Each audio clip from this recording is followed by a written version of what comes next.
My HOA president was a thief. Here's how I took him down. When I moved into my suburban neighborhood, I expected peace and quiet.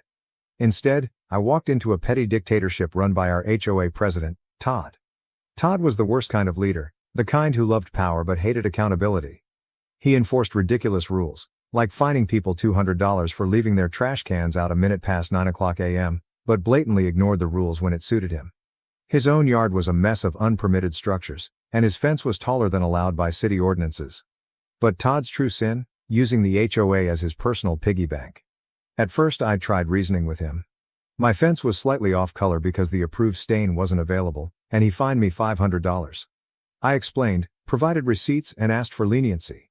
Todd smirked, said, "Rules are rules," and walked away. That's when I decided I would take him down. Not with screaming or public arguments, but methodically, legally, and in a way he'd never recover from. Step 1. Become the inside man. Todd's first mistake was underestimating me. I volunteered for the HOA board under the guise of wanting to get involved in the community. I played the part of the eager, naive newbie, perfectly. For 2 years, I attended every meeting, quietly observing how Todd operated. I learned he controlled the board by bullying other members and burying them in paperwork. He'd push through votes when only his allies were present and conveniently lose paperwork submitted by dissenting homeowners. I kept my head down, took detailed notes, and waited. My goal was to outlast his term as president so I could begin making changes. Then I discovered Todd's second mistake. He wasn't just a bully, he was a thief. Step 2. Follow the money. Todd loved to brag about how he kept the HOA's finances in order. But something didn't add up. The annual HOA fees were high, much higher than in similar neighborhoods, but the common areas were falling apart. The pool was closed half the summer due to maintenance issues, and the landscaping looked like it hadn't been touched in months. I started digging. As the HOA treasurer, Todd had access to all the accounts, but he was notoriously cagey about sharing financial details. I asked for the budget during a meeting, and Todd laughed it off, saying, "Don't worry, I've got it under control." I filed a formal request for the financial records, which, under HOA rules, he was required to provide. Weeks went by with no response. That's when I started talking to neighbors. Turns out, I wasn't the only one suspicious. Over a dozen homeowners had requested access to the budget over the years, only to be ignored. One neighbor claimed Todd had used HOA funds to install a new patio at his house, while another swore he'd seen Todd's kids at the community pool during its maintenance closure. Armed with these suspicions, I filed a formal complaint with the HOA board, forcing Todd to provide the records. He stalled, but I wasn't backing down. Step 3. Build the case. When Todd finally handed over the financial documents, they were a mess. Invoices were missing, payments were mislabeled, and some expenses were downright bizarre. A $15,000 landscaping fee paid to a company that didn't exist. Thousands spent on administrative costs with no explanation. I cross-referenced the HOA's bank statements with public records and found the smoking gun. Todd was funneling money to his personal accounts. Even better, I discovered Todd had been inflating contractor fees, pocketing the difference, and splitting the profits with his buddy, a shady contractor who handled most of the HOA's maintenance. I compiled everything into a detailed report, complete with spreadsheets, photos, and notarized statements from neighbors who had seen Todd's antics firsthand. Step 4. The coup. I waited for the annual HOA meeting, which was typically a snooze fest attended by only a handful of homeowners. But this time, I made sure people showed up. I spent weeks knocking on doors, explaining what Todd had been up to. I didn't share everything. Just enough to get people angry and curious. On the night of the meeting, the room was packed. Todd started the meeting like usual, droning on about how difficult it was to manage the HOA and how much he'd sacrificed for the community. That's when I stood up.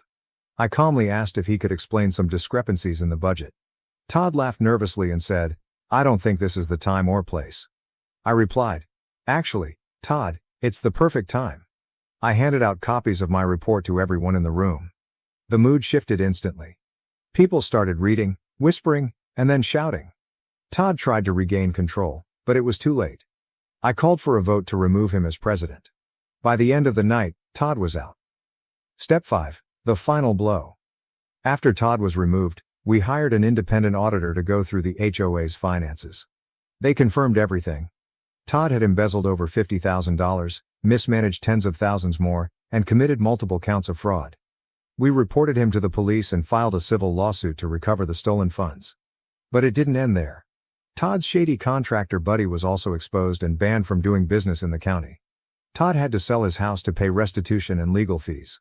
His name became a running joke in the neighborhood, and no one would touch him professionally. With Todd gone, we restructured the HOA to prevent another dictator from taking over. Now for some comments before the update. Commenter: this is inspiring. I'm dealing with a similar situation in my HOA. Any advice? OP: document everything. Keep records of every interaction. Every email, every financial transaction. Talk to your neighbors, you're probably not the only one having issues. And don't be afraid to ask questions. Knowledge is power. Good luck, you got this. Commenter: dude, this is why I live in an apartment. HOAs are the devil. OP: I used to think that too. But honestly, a well-run HOA can be great. It's all about accountability and transparency. We've got some good people on the board now and things are actually running smoothly. It's just, you gotta watch out for the Todds of the world. Update 1, a few weeks later. Hey everyone, thanks for all the support on my last post. You guys were amazing. So as promised, here's a little update on the Todd situation. First, the police investigation is moving forward. They've interviewed several neighbors and are going through all the financial records.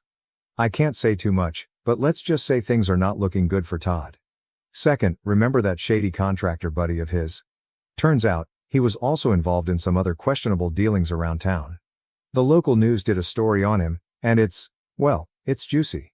Let's just say he won't be handling any more HOA maintenance anytime soon. Third, and this is the best part, the HOA is thriving. We've already seen a huge improvement in the common areas. The pool is sparkling, the landscaping is gorgeous, and we even had a community BBQ last weekend. It's amazing what a difference it makes when you don't have someone siphoning off all the money. Final update, 5 months later.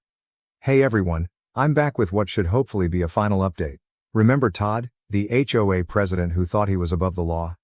Well, after months of investigation, Todd was officially charged with embezzlement, fraud, and a whole bunch of other fun stuff.